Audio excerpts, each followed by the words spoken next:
compartilhar neste momento um texto no livro de Daniel, capítulo número 3, quando Deus entra em cena, o milagre acontece, nesta noite, sob a ótica que Deus é maior que a sua luta. Daniel, capítulo 3, versos 14 a 30, é um texto bem conhecido, uma narrativa da Bíblia, e nesta noite eu quero voltar a caminhar nessas verdades e nós orarmos numa certeza de que Deus quer realizar algo novo na minha e na sua vida. Vai aparecer repetidamente alguns nomes de pessoas, mas é para que nós tenhamos realmente o pano de fundo e o cenário um pouco mais amplo para compreender a mensagem. Quando Deus entra em cena, o milagre acontece, Deus é maior que a sua luta. Daniel capítulo 3, versos de 15 até o verso número 30, 14 a 30, melhor dizendo. Diz o texto, Daniel capítulo 3, de 14 a 30. Nabucodonosor lhes disse: é verdade, Sadraque, Mesaque e Abidnego, esses nomes de 3 pessoas vão aparecer com frequência na leitura, que vocês não prestam culto aos meus deuses, nem adoram a imagem de ouro que mandei erguer? Pois agora, quando vocês ouvirem o som da trombeta, do pífaro, da cítara, da harpa, do saltério, da flauta dupla, de toda espécie de música, se vocês se dispuserem a prostrar-se em terra e adorar a imagem que eu fiz, será melhor para vocês. Mas se não a adorarem, serão imediatamente atirados numa fornalha em chamas, e que Deus poderá livrá-los das minhas mãos. Olha a resposta de Sadraque, Mesaque e Abidnego no versículo 16 e 17. Sadraque, Mesaque e Abidnego responderam ao rei: ó Nabucodonosor, não precisamos defender-nos diante de ti. Se formos atirados na fornalha em chamas, o Deus a quem prestamos culto pode livrar-nos, e ele nos livrará das tuas mãos, ó rei. Mas se ele não nos livrar, saiba, ó rei, que não prestaremos culto aos teus deuses, nem adoraremos a imagem de ouro que mandaste erguer. Nabucodonosor ficou tão furioso com Sadraque, Mesaque e Abidnego que o seu semblante mudou. Deu ordens para que a fornalha fosse aquecida 7 vezes mais do que costume. E ordenou que alguns dos soldados mais fortes do seu exército amarrassem Sadraque, Mesaque e Abidnego e os atirassem na fornalha em chamas. E os 3 homens, vestidos com seus mantos, calções, turbantes e outras roupas, foram amarrados e atirados na fornalha extraordinariamente quente. A ordem do rei era urgente, a fornalha estava tão quente que as chamas mataram os soldados que levaram Sadraque, Mesaque e Abidnego. E esses caíram amarrados dentro da fornalha de chamas. Olha o versículo 24 e 25, uma das expressões mais lindas da palavra de Deus. Mas logo depois o rei Nabucodonosor, alarmado, levantou-se e perguntou aos seus conselheiros: não foram 3 os homens amarrados que nós atiramos no fogo? Eles responderam: sim, ó rei. E o rei exclamou: olhem, estou vendo 4 homens desamarrados e ilesos, andando pelo fogo, e o quarto se parece com um filho dos deuses. Então Nabucodonosor aproximou-se da entrada da fornalha em chamas e gritou: Sadraque, Mesaque, Abidnego, servos do Deus Altíssimo, saiam, venham aqui. E Sadraque, Mesaque e Abidnego saíram do fogo. Os sátrapas, os prefeitos, governadores, os conselheiros do rei se ajuntaram em torno deles e comprovaram que o fogo não tinha ferido o corpo deles. Nem um só fio de cabelo tinha sido chamuscado.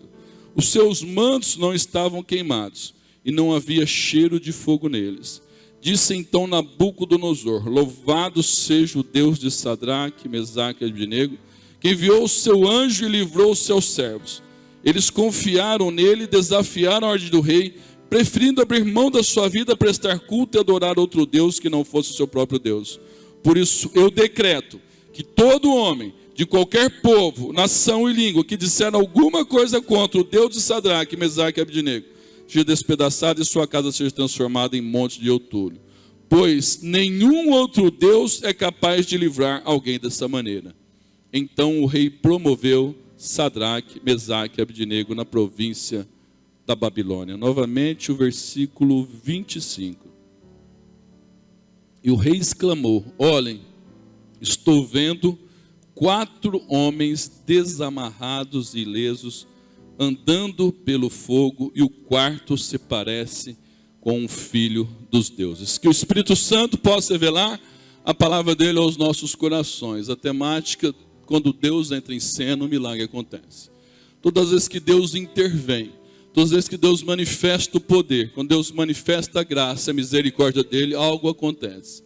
Ou ele muda a circunstância, ou ele muda a situação, ou ele muda o meu coração e muda a situação. É fato que nós enfrentamos algumas lutas. Deus é maior que a sua luta. Eu vim nesta noite, essa mensagem já faz alguns dias que está no meu coração. É um texto extremamente conhecido já da palavra, uma narrativa, não é uma metáfora, não é uma analogia e não é uma simbologia. É uma narrativa literal, esse texto de um fato ocorrido. E essa palavra faz alguns dias que já está no meu coração, esperando para ministrar exatamente nesse domingo. Por isso, para algumas pessoas nesta noite, novamente eu afirmo, com certeza e na dependência do Senhor, é uma palavra rema. Algumas pessoas guardarão essa palavra e poderão usar em algum momento que necessitar para você ou para outra pessoa. Eu até gostaria que você, ao ouvir essa palavra, enchesse o seu coração de esperança, os ingredientes que não podem faltar na minha vida: fé, esperança e amor. Os ingredientes que não podem faltar na sua vida nunca: fé, esperança e amor. E você, ao ouvir essa palavra, pudesse sair hoje, essa semana, esses dias, e ministrar no coração de alguém. Ter a oportunidade para falar para alguém: Deus é maior do que a sua luta. Mas essa palavra também vem de encontro para algumas pessoas como palavra rema, neste momento da tua vida. Essa fase da tua vida, essa trajetória, esse trâmite, essa transição. Aquelas fases da vida que nós vemos que as lutas intensificaram. Satanás, o diabo, ele nos tenta a fim de destruir nossa fé. O objetivo de Satanás, ele tem um objetivo: tentar para destruir a fé. Deus, ele permite as provações para amadurecer a nossa fé. Deus não visa destruir você. Deus não está contra você. É interessante que às vezes nós passamos algumas fases que dá uma sensação que pessoas estão contra, até que nos amam. Mas eu quero dizer para você nesta noite que Deus não está contra você. Deus, ele não prova a minha e a sua fé para destruir-nos. A fé, na realidade, ele vem para desenvolver a nossa fé. Uma fé, quando provada e não se estabelece, ela acaba ficando sem aquela consistência. A fé que não é verdadeira, ela sucumbe diante dos problemas. Eu não estou dizendo que nós não sentimos os impactos da vida. Eu não estou dizendo que nós não ficamos tristes. Eu não estou dizendo que nós não choramos. Eu não estou dizendo que nós algumas vezes falamos: Deus, não aguento mais. Eu não estou dizendo que algumas vezes nós falamos: Senhor, eu não sei mais o que fazer. Eu só estou dizendo que no meio das adversidades, a fé verdadeira, ela continua sabendo que Deus é Deus, independente daquilo que eu esteja atravessando. Se eu subir, se eu descer, se eu vencer, se eu perder, se eu for honrado, se eu não for honrado, Deus continua sendo Deus, porque eu preciso dele na minha vida. Essa fé que é verdadeira, quando passadas as provações, ela tem por um objetivo lançar raízes mais profundas, crescer e glorificar ao Senhor. Por isso eu venho para te dizer nesta noite, eu venho para dizer para mim mesmo, mas venho dizer para você também, na dependência baseada na graça e na misericórdia do Senhor. Deus é maior do que a sua luta. Algumas vezes aqui o texto, e agora sim fazendo uma analogia, o texto é uma narrativa literal, mas agora sim contemporaneizando e contextualizando o texto, tem algumas provas que nós passamos que a impressão que a fornalha aqueceu uma vez. Algumas vezes parece que a fornalha aqueceu 2, 3, 4, 5, 7, e algumas estão no limite. Fala: meu Deus, quantas vezes eu ouço pessoas dizendo ou citando: jamais pensei que estaria ou imaginaria lidar ou ter que enfrentar isso. Mas eu vou afirmar o tempo todo: Deus é maior do que a sua luta. Aquilo que você está atravessando, Deus não vai deixar você sozinho. Deus não te abandonou, não te deixou. É interessante esse texto que a nação de Israel, ela está no exílio na Babilônia. Tem 3 jovens que se destacam. O Daniel provavelmente não está na província, por isso não aparece. Mas há uma situação de uma ostentação. Você sabe que o poder cresce no coração da pessoa. Alguém já disse: quer testar, quer provar uma pessoa, dê poder a ela. Poder e honra é algo que nem o primeiro homem, nem o primeiro anjo soube ter. O primeiro homem teve poder e honra e caiu. O primeiro anjo teve poder e honra e caiu. Lidar com poder e honra não é fácil. Somente pela cruz de Cristo. Por isso você vê, a pessoa sobe no agilete, ela já se acha. A pessoa sobe no agilete, você vai ver que você manter simplicidade, singeleza do coração, sendo honrado, prosperando, indo bem, é dádiva divina, porque senão a pessoa perde o foco, ela se empolga, ela já se acha que ela está por cima, ela já se acha que ela está já em proeminência. Por isso, se você vê, o ser humano sobe numa gilete, ele já começa a querer mandar, já começa a querer impor, já começa, você vê pessoas que dizem, ó, você sabe com quem você está falando? Você sabe, todas as vezes que alguém fica usando esses argumentos, porque tem umas vezes um desafio dentro do coração de autoafirmação. Porque o poder, ele sobe na cabeça da pessoa. O poder, ele empolga as pessoas, o poder, a fama. Aqui mostra Nabucodonosor, pós um sonho revelado, Daniel, e provavelmente seja até por isso que ele fez uma estátua de ouro, 27 metros de altura, com 2,5 metros de largura. Você imagina, uma ostentação, uma megalomania, um massagear do ego, um louvado seja eu, uma necessidade de impor uma autoridade. A autoridade não é imposta, a autoridade é conquistada. A autoridade verdadeira e genuína você não precisa impor goela abaixo, você simplesmente caminha e Deus honra a sua vida. A autoridade que você ficar sendo imposta goela abaixo, ela fica com uma outra conotação. E ali cria-se uma estratégia dessa estátua no dia da inauguração, fazer uma grande festa. Isso não é novo, isso é antigo, e você vai ver nos nossos dias, nesse mesmo lugar, Babilônia, na Saddam Hussein, esse mesmo lugar que aconteceu daqui, é onde está ali o Iraque, é o mesmo lugar, essa região que acontece, esses fatos, é o mesmo lugar onde está o Iraque. Saddam Hussein quis fazer isso, Saddam Hussein quis construir uma construção enorme, e cada tijolo alternadamente com o nome dele, Saddam Hussein. Antes dele ser encontrado num buraco igual um tatu, subiu o poder no coração. Essa questão Nimrod, Nabucodonosor, Saddam Hussein, vem com as mesmas características. Por quê? Honra e glória é uma coisa que só com a cruz de Jesus nós podemos lidar e manter o coração grato e dependente inteiramente do Senhor. E criou-se ali uma forma onde as pessoas de representatividade, e entre eles 3 jovens, a nação de Israel está exilado na Babilônia, mas tem 3 jovens que se destacam, Sadraque, Mesaque e Abidnego. Agora você que está escolhendo o nome, ainda não escolheu o nome, você está aí na opção Sadraque, Mesaque e Abidnego. E aí esses 3 jovens, é feito uma grande festa, mas tem algo mais embutido nisso. Ao som dos instrumentos, todos deveriam ajoelhar e prestar honra e culto. Esses 3 jovens não o fazem porque eles conhecem a Deus, sabem quem é Deus, sabe quem é o Senhor. Você vai ver que essas estratégias se repetem quando lá na frente, na tentação no deserto, Satanás fala para Jesus, tudo isso te darei se prostrado me adorares. Mas os 3 não o fazem. A notícia chega até então, Nabucodonosor, ele dá uma segunda oportunidade para eles, fala, olha, vai ser tocado novamente todos os instrumentos, e vocês têm uma oportunidade de novo. E eles falam para o rei o seguinte, olha, Deus é a quem nós prestamos conta. Deus é poderoso para nos libertar. E se Ele não quiser o fazer, nós vamos continuar com a mesma postura. E o rei então toma uma atitude cego pela raiva, porque você vai ver que ele perdeu até a noção. Porque se ele quisesse punir realmente eles de maneira mais intensa, ele ia deixar a fornalha mais amena, porque ia judiar mais para morrer. Uma fornalha menos aquecida, os caras iam morrer mais lentamente e com maior índice de dor. Mas ele estava tão tomado pela raiva e desafiado sua autoridade, que ele fala, aquece a fornalha 7 vezes mais. A fornalha era grande, dava para 4 pessoas, uma boca grande para jogar os minérios, uma porta embaixo para retirar os minérios, buraco aos lados, a qual os foles tinham oportunidade de aquecê-los, mas aqueceu numa proporção tão intensa que até as pessoas que foram levá-los foram carbonizados e chamuscados. E os 3 caem dentro da fornalha amarrados. E aí acontece uma das cenas para mim mais lindas da Bíblia. Tem várias cenas da Bíblia que me emocionam ao lê-las, que eu fico imaginando o cenário, que eu fico com a minha mente reportando e viajando e vendo. E confesso que o versículo 25 é uma das cenas mais lindas da Bíblia, quando de repente todo mundo esperando desenrolar o desfecho, que era para ser em questões de milésimos de segundo já exterminar e acabar e ficar referendado aquela sentença, quando o rei olha e as pessoas olham, um fato inusitado, uma situação atípica, algo surpreendente. Eles ficam boquiabertos, eles ficam extasiados, eles ficam atônitos, eles ficam impressionados, eles ficam olhando e falam, mas nós jogamos 3, e tem um 4º agora que caminha com eles livremente, e parece esse 4º com a aparência de filho dos deuses.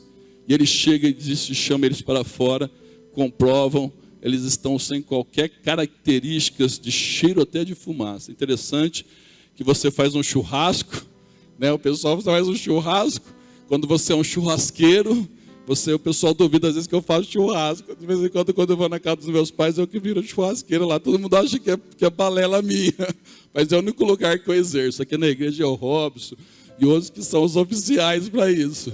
Mas quando você vai no churrasco, mesmo quando você fica perto, a primeira coisa que dá vontade de chegar em casa é tomar um banho. Cheiro de fumaça. Cabelo não tanto, porque não tem, mas na roupa, no corpo. A primeira coisa que dá vontade, você sai defumado no churrasco, sai defumado. Ainda quando o vento colaborou e soprou para o teu lado, a primeira coisa que dá vontade de chegar em casa é tomar um banho. Você está na tua casa. Aqui a Bíblia diz que nem cheiro de fumaça ficou neles. E ficaram impressionante ali, o nome de Deus é glorificado.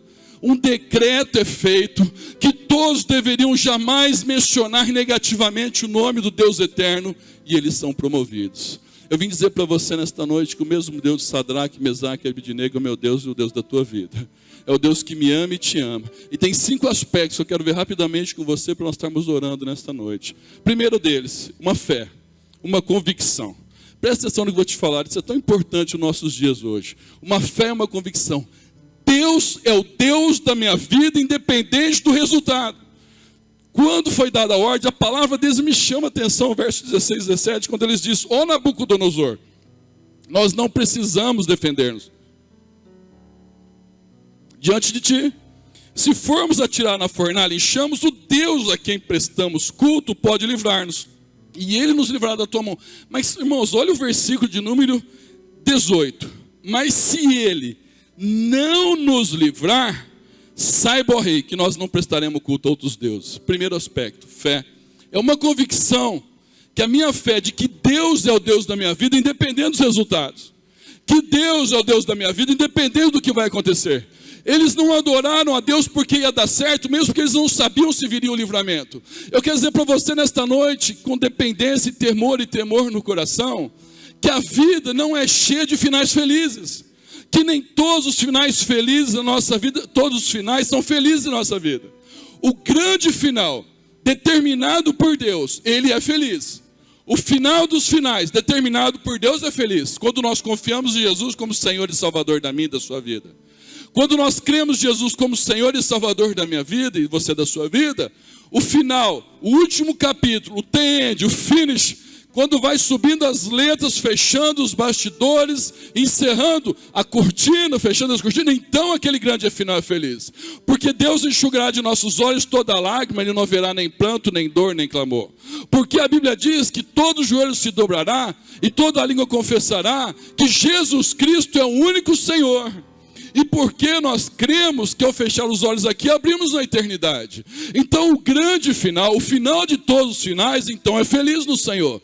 E Apocalipse diz: ao que vencer dará todas as coisas. Aquele que perseverar até o fim será salvo. Então eu quero dizer para você nesta noite que o grande final determinado por Deus, o último capítulo, o the end, quando Deus der a sentença final e você perseverando em Jesus, então será feliz. Mas enquanto nós estamos aqui, nem todos os finais felizes, nem todos os finais da nossa vida são felizes.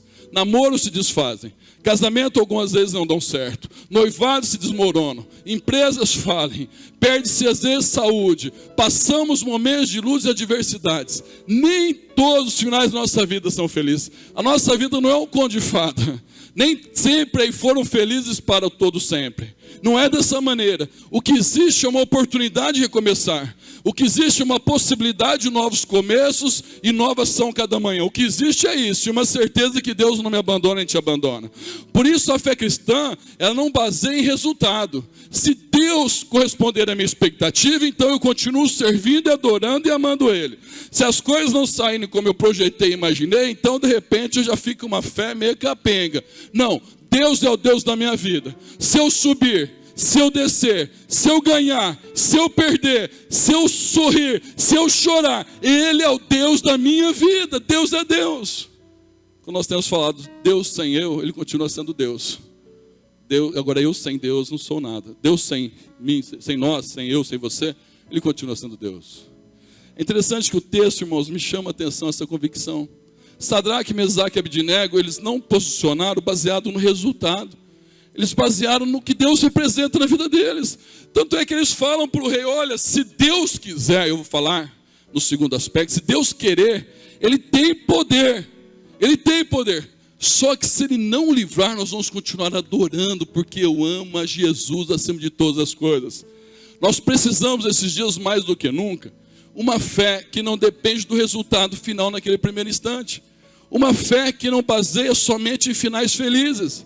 Uma fé que não é somente da maneira como as coisas têm correspondido à expectativa. Por isso, muitas pessoas ficam frustradas no meio até cristão, porque de repente as questões não saíram como ela imaginou, como ela projetou, como ela idealizou, como deveria ser. E aí o coração fica chateado, entristecido, amargurado, fechado, acumbrunhado, fica encastelado, enclausulado, fica ali totalmente remoendo, chateado, entristecido. Eles falam, Deus é o Deus da minha vida. A primeira questão, eu quero dizer para você nesta noite, que Deus é para adorar e servi-lo, porque Ele é Deus. Não é porque alguma coisa deu certo na minha vida ou não, porque algumas vezes é o sorriso, algumas vezes é lágrima, mas Ele continua sendo Deus da minha vida e da sua vida.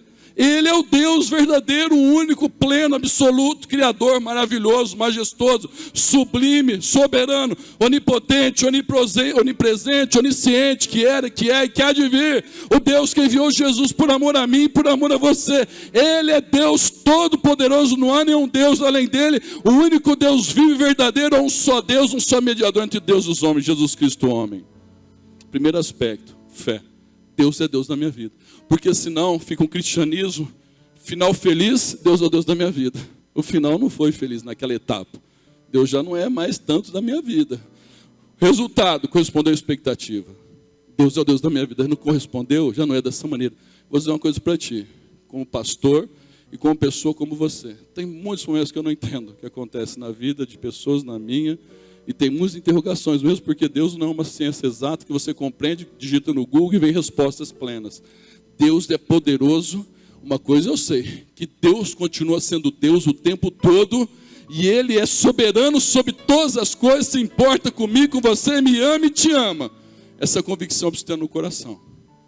Impressionante, Jesus na cruz do Calvário, mesmo se sentindo abandonado. Deus meu, por que me desamparaste? Tem hora que você fala para Deus, Deus, por que o Senhor deixou acontecer isso? Deus, eu estou chateado.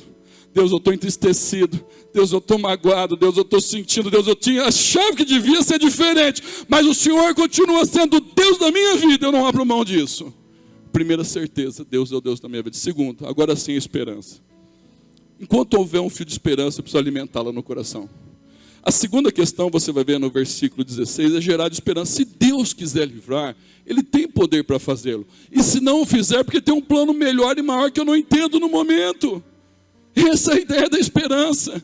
Tem pessoas que falam para mim, eu prefiro crer que não vai dar certo, porque se não der certo eu não me decepciono, e se der certo eu estou no lucro. Não, eu prefiro crer que vai dar certo, e se não der, levantar novamente, e recomeçar, e recomeçar, e recomeçar, e recomeçar, quantas vezes vai ser necessário. Eu prefiro sofrer decepções e recomeçar novamente, do que nunca ter nenhuma decepção, e nunca esperar nada diferente da vida, de verdade, de coração. Estou falando muito aberto, muito franco e sincero.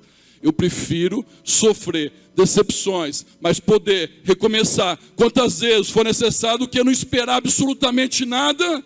Então não sofro decepções, mas também não tenho expectativas diferentes na vida. Enquanto houver um fio de esperança, deve ser orado, deve ser crido, deve ser profetizado, deve ser projeto, deve ser ministrado, deve ser orado, deve ser falado, deve ser anunciado. Se as coisas não saíram como nós imaginávamos, então eu vou entender que Deus tem um projeto que eu não entendo naquele momento. Mas isso não muda Deus ser Deus na minha vida. Eu vou dizer para você nesta noite, que a esperança, que o Eterno, Ele tem poder para livrar, se Ele assim o quiser fazer. E se for diferente, Ele tem um projeto maior para a minha vida e sua vida. Irmão, se o cristianismo, com todo respeito, eu não estou julgando você, de coração, estou falando para mim, estou falando de uma análise geral de cristianismo. Se o nosso cristianismo de parâmetro de resultado hoje fosse vivido no início da igreja primitiva de Atos, ou a igreja perseguida por Roma, então ficaria um cristianismo muito diferente, porque muitos cristãos no começo pagaram com a vida. Muitos cristãos foram lançados aos leões. Muitos cristãos foram feitos por Nero como lamparinas de fogo, acusados de colocar, depois eles mesmos terem colocado fogo em Roma. Esses homens e mulheres que serviram a Deus pagaram com a vida, e nem por isso deixaram de crer em Deus como Deus único, vivo e verdadeiro das suas vidas, soberano e Senhor. Então eu quero dizer para você, a primeira convicção, a segunda, a esperança. Eu não sei o desenrolar, eu não sei o que Deus tem para acontecer, mas uma coisa eu sei, que Deus continua ministrando no meu e no teu coração, que Deus faz na minha e na sua vida, que Deus me sustenta e te sustenta, que há esperança para mim e para você. Fé, esperança e amor que nova são cada manhã, que o final que não foi feliz hoje, amanhã pode acontecer algo diferente, que aquilo que não deu certo ontem, amanhã pode ter um outro desdobramento, que aquilo que eu esperava e de repente desmoronou, mudou, tumultuou, foi totalmente atípico, ou totalmente fugiu do meu controle, amanhã Deus pode fazer. Terceiro aspecto que eu quero dizer para você, em nome de Jesus, é que a fornalha jamais vai aquecer maior do que você possa suportar. 1 Coríntios 10:13 diz: não veio sobre vós tentação senão humana, mas fiel é Deus que não nos deixa tentar acima do que podemos suportar, vindo com a tentação também o escape. Algumas questões, eu já ouvi pessoas falando: pastor, eu achava que eu estava com problema, eu nem imaginava que era problema. Eu achava que eu estava com luta, eu nem imaginava que seria luta. Eu passava provas que às vezes eu achava que não daria conta, eu nem imaginava as provas que eu deveria depois dar conta. Porque algumas vezes a fornalha aquece uma vez, duas, três, e algumas vezes ela tem uma intensidade que você fala: eu não vou dar conta, eu não vou suportar. Mas Deus jamais deixa você ir num lugar que a graça dele não vá junto. Jamais Deus deixa você atravessar sem que a graça dele te acompanhe ou chegue primeiro. Jamais Deus permite você ser levado por um estreito, por um vale, por uma prova, sem que ele esteja segurando nas tuas mãos. Eu sei que aqui nesta noite algumas pessoas falam: estou vendo um momento tão bom da minha vida, estou vendo o melhor momento da minha vida, cheio de projetos, de alvos. Em minha oração que Deus continue te abençoando desta maneira. Mas eu tenho certeza que você conhece alguém, eu tenho certeza que você tem contato com alguém, eu tenho informações de alguém que passa uma fase de fornalha ardente. Eu sei que falar fornalha ardente nesse calor pode dar até mais calor ainda, apesar do ambiente estar aqui. Mas tem algumas vezes que a fornalha ficou extremamente intensa. Você fala: eu não vou dar conta, eu não vou suportar, eu não vou aguentar. O desespero vai atravessar a minha alma. Eu quero dizer para você, em nome de Jesus, jamais Deus vai permitir você ir num lugar ou atravessar algo sem que a graça dele te acompanhe ou te alcance, ou vá primeiro onde você está. Em nome de Jesus. Essa fornalha aqui foi aquecida uma vez, duas vezes, três vezes, quatro vezes, cinco vezes, seis vezes, sete vezes, de tal maneira que os que chegaram perto não suportaram. Por isso algumas vezes as pessoas chegam e falam: nem sei como o fulano está suportando aquela dor, não sei como alguém dá conta. Por quê? Deus é quem é maior do que a minha e a tua luta. Deus é maior do que a minha e a tua dificuldade. Deus é maior do que o meu e teu desafio. Quarto aspecto nesta noite, que me chama a atenção. A fornalha, na prova, na dor, só tem um que tem uma especialidade: transformar o desespero em esperança, a fraqueza em força, a angústia em consolo, as lágrimas em revelação do amor de Deus, a angústia da alma em abraço do Senhor. Somente Deus pode fazer, transformar a treva em luz. Somente Deus pode extrair algo bom do caos. Não tem ninguém que faça isso. Autoajuda não faz isso, simplesmente ler um livro diferente não faz isso, só fechar o punho e cerrar os dentes não faz isso, mas Deus faz. Deus tem o todo poder. É interessante que eles são lançados amarrados na fornalha. A única coisa que queimou na fornalha foram as amarras. Eu tenho entendido que muitas vezes as maiores provas da vida são os maiores de maior libertação que eu e você experimentamos. Às vezes nós vivemos uma vida cheia de medo, cheia de incerteza e insegurança, e atravessamos uma prova tão intensa que ficamos livres e dependentes de Deus, porque Ele traz tesouros da escuridade. E aquilo que era para destruir, Deus faz algo novo no meu coração. Não é que Ele cria o problema, não é que Ele gosta do problema, não é que Ele quer prejudicar alguém, não é que Ele fica ali sentenciando pessoas, Ele não desperdiça uma dor nem uma lágrima. E Ele tem essa característica. O texto diz no verso de número 25, que eles caíram. Agora olha, estou vendo 4 homens desamarrados. As amarras queimaram na hora da maior prova. Aquilo que foi tentado em mal, Deus transforma em bem. Só Deus, presta atenção, somente Deus. Não há nenhum outro, não tem nenhum outro que pode, no meio do caos, tirar algo bom para a minha vida e para a sua vida. Às vezes as maiores comunhão, as maiores vitórias são precedidas pelas grandes batalhas. O maior consolo é precedido pela maior dor. A maior proximidade de Deus é precedido pela a fornalha aquecida no seu nível maior. Aí as amarras são cortadas. Quantas questões são mudadas em nossa vida no meio das provas da vida? Às vezes, quando nós estamos numa condição, caminhando na trajetória, no dia a dia, nós tornamos importantes coisas que não são tão importantes. Nós damos proeminência a futilidades. Ficamos apegados a questões. Aí quando nós passamos algumas fornalhas, nós vamos ver o que realmente vale a pena. Quem vale a pena? Que é Deus quem vale a pena. Que as pessoas que realmente não são importantes, que vale a pena. Que no meio da vida eu posso confiar em Jesus, que Ele nunca vai me deixar. E aí amarras são cortadas. Às vezes ficamos aprisionados pelas cordas do egoísmo, da ganância, da presunção, da soberba, dos medos, dos temores, das incertezas. Aí você atravessa uma situação, aquilo lá vai embora. Porque você vê que aquilo tudo eram fantasmas que você nem imaginava de realidades que teria que lidar. Aí vem um livramento no teu coração, não que você não sinta mais, mas os teus valores são diferenciados, as tuas prioridades são mudadas. E começa você a ser uma pessoa mais livre diante de Deus para servir-lhe e adorá-lo. Não que você não sinta os impactos, não sinta dor, não sinta tristeza, mas amarras são cortadas. Quantas vezes uma pessoa está amarrada pela mágoa, pelo ódio, às vezes o desejo de ver outro sendo prejudicado, às vezes uma amargura dominando no coração. Você passa uma prova, você esquece daquilo, porque você vai ver que tem questões mais relevantes para se preocupar. Às vezes preso a questões que são trivialidades, que não levam a lugar nenhum. Você faz questão de, sendo redundante, de questiúnculos. Aí você atravessa uma luta, você vai ver o que realmente vale a pena na vida. Muitas amarras são cortadas na hora das maiores provas. As provas não é para destruir você. As provas não são para aniquilar você. As provas, aquilo que foi tentado em mal, Deus transforma em bem. Quando eles entraram na fornalha, foi ali que as amarras foram desfeitas. Eles estavam amarrados, eles começam a andar soltos. Foi a única coisa que queimou, foram as amarras. Deus é poderoso para fazer isso, somente Ele. Não conheço, não há possibilidade alguma de alguém como Deus, que no meio do caos, como diz Isaías, que tira os tesouros da escuridade, que pode olhar uma situação e dizer: ó, no meio desse momento mais difícil da tua vida, eu te levo ao deserto, eu falo ao teu coração, eu dou as tuas vinhas ali, te dou o vale de amargura em pó de esperança, e vou fazer você ser celebrador da vida novamente.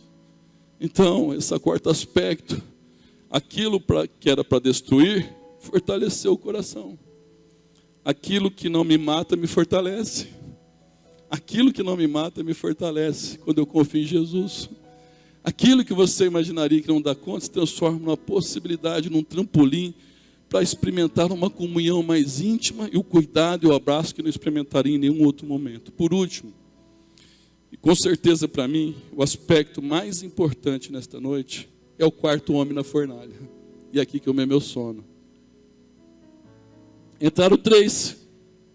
O rei olha agora e tem um quarto, uma quarta pessoa, e tem uma característica de filho dos deuses, mas é Jesus, não é um anjo, não é um serafim, não é um querubim, não é Gabriel, não é Miguel, não é nenhum outro. Quem está ali é Jesus. É uma das aparições de Jesus no Velho Testamento, como é narrado no Salmo 91, quando é narrado em outros salmos. O cordeiro que estava preparado antes da fundação do mundo. Existe uma teofania, alguns momentos da manifestação do poder de Deus através de anjos, ou evidência. Mas aqui nesse texto especificamente, o quarto homem é Jesus. Não há dúvida teológica em relação a isso. Já era um sinalizador daquilo que Jesus faria na sua morte e ressurreição em meu e seu favor. O quarto homem da fornalha é aquele que não me deixa nem te deixa. Alguns aspectos, quando ninguém pode estar com você, Ele está com você. Quando ninguém podia chegar perto da fornalha, estava ali o quarto homem na fornalha, Jesus. Tem questões no meu e no teu coração que você não fala para ninguém, que ninguém sabe, que você nem às vezes partilha para alguém estar perto, para não preocupar a pessoa, para não angustiar. Tem questões que eu e você guardamos no coração para colocar diante de Deus, até para poupar uma pessoa de preocupação, de angústia. Mas ali tem situações que você tem momentos que ninguém pode estar perto de você. Tem horas da vida que ninguém pode estar tão próximo até como gostariam. Tem pessoas até que nos amam, ligam, mandam mensagem, perguntam como você está, mas não dá para ficar 24 horas perto, segurando na minha, nas tuas mãos. Tem pessoas que às vezes saem, partem, deixam até quando não queriam fazê-lo. Queriam ficar perto de você, mas o quarto homem da fornalha, ele está perto de você quando ninguém pode estar. Ele está junto de você quando ninguém mais está. Quando ninguém pode aproximar e segurar as tuas mãos, o quarto homem da fornalha está. Outra questão, quando a vida está difícil de suportar, quando virou um grande fardo, quando o incompreensível tomou conta, quando as interrogações tomaram e potencializaram, quando não entendemos absolutamente nada, quando o estreito ficou mais estreito ainda, quando a pressão e a fornalha aqueceu, o quarto homem da fornalha diz: eu não te deixarei nem te desampararei.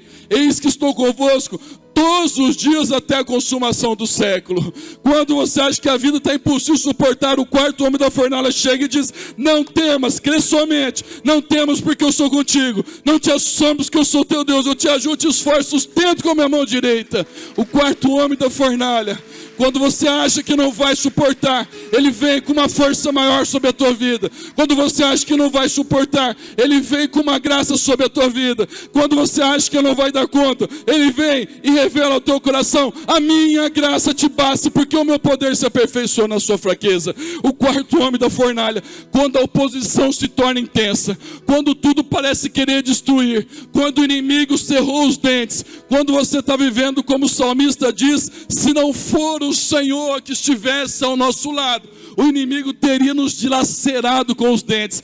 Quando a batalha espiritual tomou uma proporção, o inimigo faz terrorismo e sopra na mente e no coração que vai acabar, que vai terminar tudo, que tudo vai ser destruído, que não haver mais possibilidade. Deus chega para mim e para você e diz: maior é que está em mim do que está no mundo. Deus é mais, você com Deus é a maioria, você com Deus é a maioria. E ele diz: ninguém arrebatará da minha mão. Quando a batalha se torna intensa, o inimigo e as hostes da maldade vêm com toda a intensidade para tentar destruir a tua fé, atingir a sua vida. Deus vem e diz: toda arma forjada contra vós não prosperará.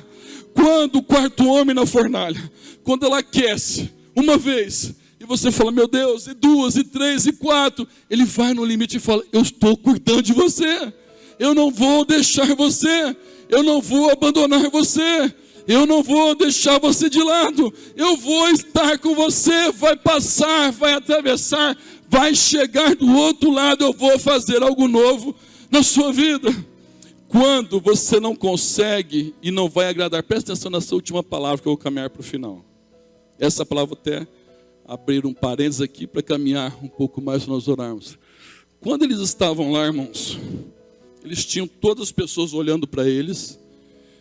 O corresponder à expectativa e agradar pessoas e ser aceito determinava a vida, e não só a vida, tudo em volta deles.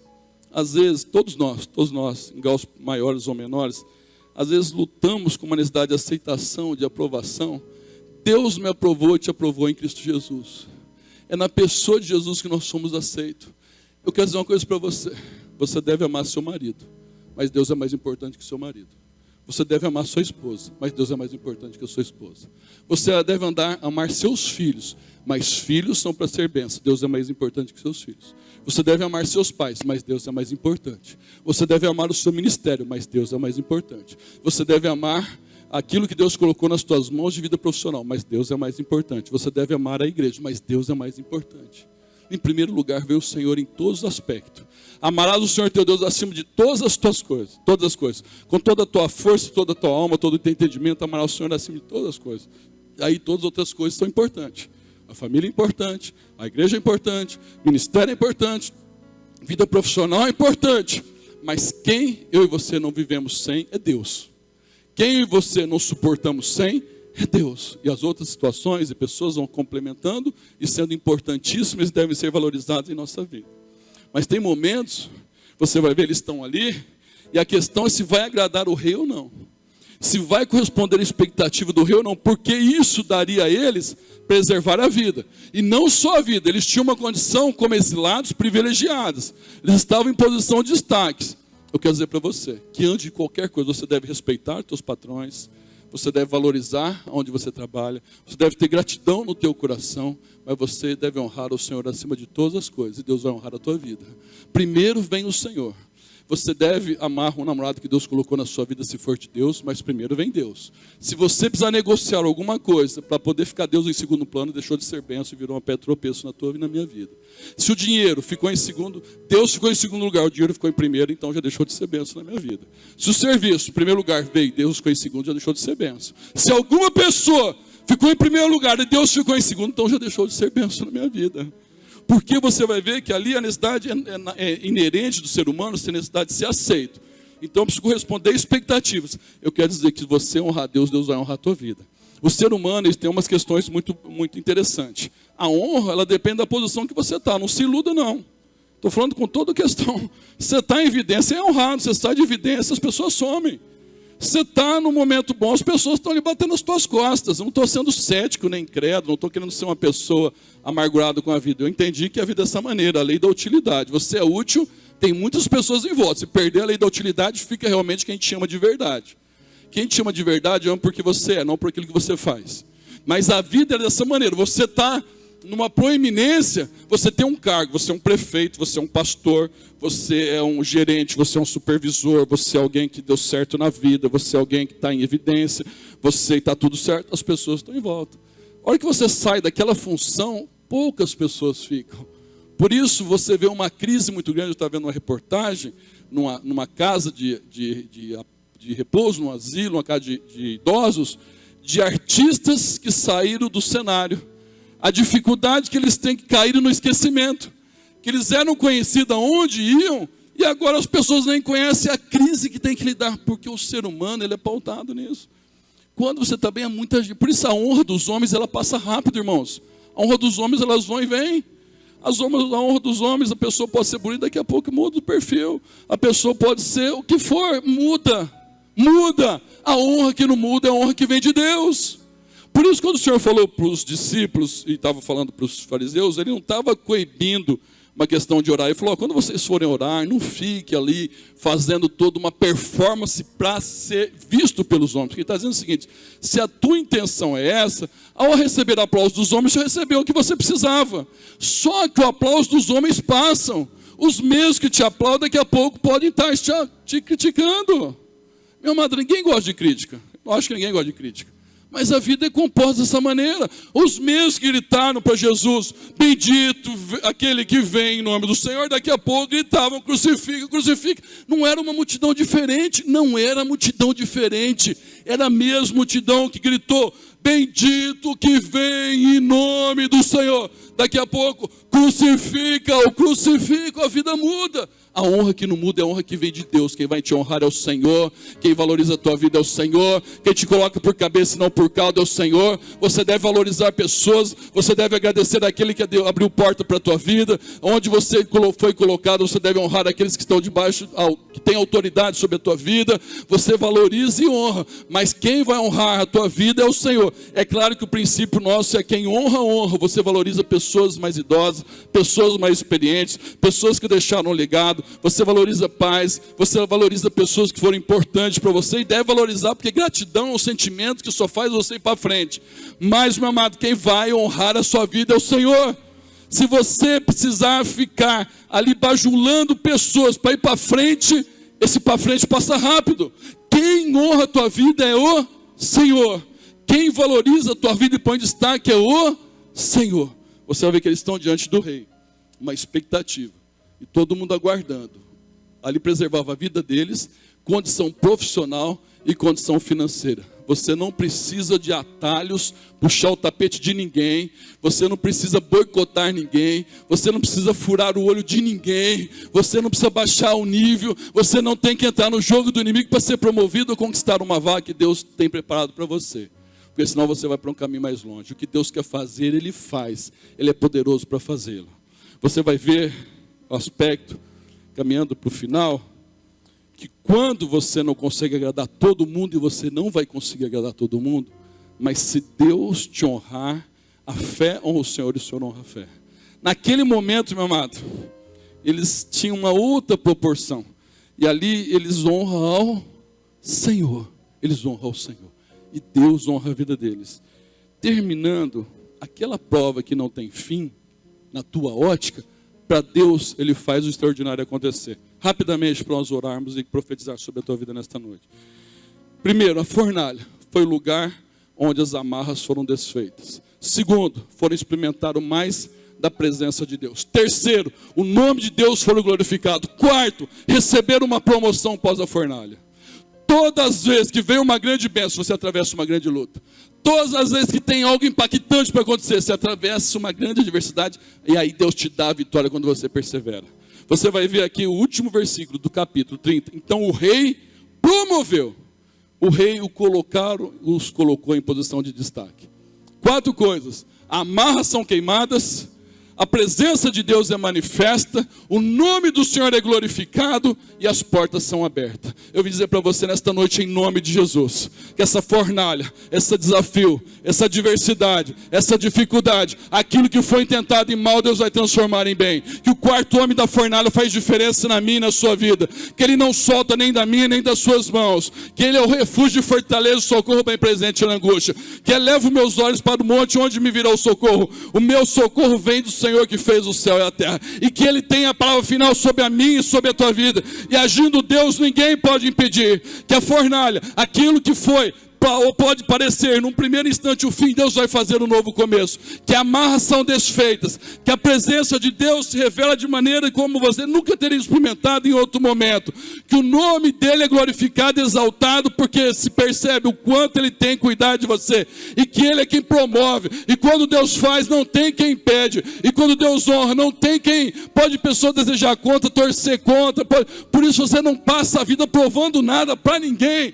Você não tem que fazer nada para tentar provar que você é vencedor, que você consegue, que deu certo, que as pessoas não acreditaram. Você faz porque sabe que tem um Deus vivo e verdadeiro que cuida de mim, de você, que honra a minha, a sua vida, que é soberano sobre todas as coisas, em nome de Jesus. Dê um aplauso bem forte ao Senhor. E nós vamos orar nesta noite. E você vai crer de todo o teu coração. Em nome de Jesus. Vamos ficar de pé, por favor. E você vai orar ao Senhor. Fala, Deus, me dá graça no meio da prova. Me dá graça no meio da adversidade para mim ter uma convicção e ter uma certeza. Independente do resultado, eu continuo crendo no Senhor. Me dá graça, me dá esperança para mim sempre ter uma expectativa no melhor do Senhor. Deus, me dá condição de crer que a fornalha aquecida não é maior do que a tua graça manifesta.